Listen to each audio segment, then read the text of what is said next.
The almost normal everyday life in the Netherlands lasted just under 2 months. Now it's over because the number of new infections is increasing rapidly.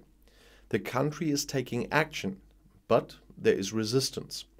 As the first Western European country, the Netherlands has imposed a partial lockdown for the autumn due to the sharp rise in corona numbers. Prime Minister Mark Rutte announced on Friday evening in The Hague that restaurants, shops and sport activities would be affected. These interventions are radical and will affect everyone, said the Prime Minister. Rutte's announcement was overshadowed by violent clashes between hundreds of opponents of the measures and the police. The initially peaceful protests quickly turned into street battles in The Hague. Bottles, stones and fireworks were thrown at the police. The demonstrators tried to block roads. The officers used water cannons, tear gas and police dogs against the demonstrators. The result in the evening, high property damage, broken window panes, and the main train station building was also damaged. The number of people injured and arrested was still unknown. The resistance to the lockdown was also quite big before. Entrepreneurs, sports associations and innkeepers reacted indignantly to Rutte's decision. The Restaurant Association warned that innkeepers would not obey the rules. The limit has been reached. Entrepreneurs are angry, said the chairman of the Restaurant Association, Robert Willemsen.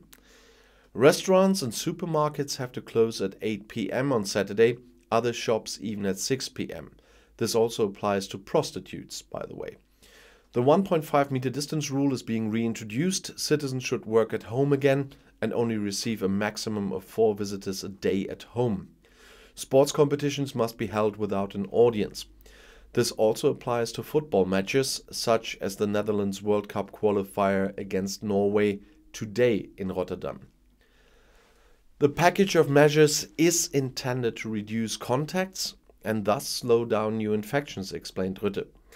The pressure on the health system is extremely high at the moment, he said.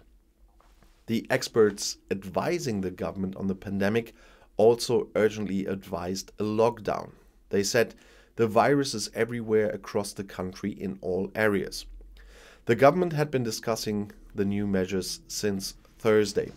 Cinemas and theaters are excluded from the shutdown. As before, visitors only have to prove that they have been vaccinated, tested or recovered. The caretaker government wants to extend this 3G rule to businesses and possibly jobs. In addition, the 2G rule is to be introduced for some areas, possibly for pubs and festivals. It wasn't until the end of September that the country relaxed most of the rules, but the situation got worse. And that despite a high level of vaccination, around 82% of citizens are fully vaccinated.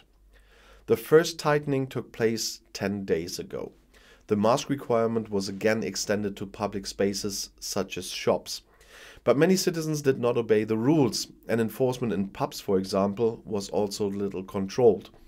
The number of new infections and the number of patients rose rapidly. 16,364 new infections were registered on Thursday, the highest value in the pandemic to date. The 7-day incidence is well over 500, about twice as high as in Germany. The situation, especially in intensive care units, is so precarious that hospitals are already warning of the emergency. By Friday morning, 259 new COVID patients had been registered in 24 hours. That's the highest number since May 15th, and 1,755 people are now being treated for COVID-19 in the hospitals. The numbers are rising too in Germany, and we still had mask requirements for shops anyway. Our new government is discussing some more measures as well. For Carnival we use 2G, by the way, and in some places even 2G+. I'll see you in my next video. Bis gleich.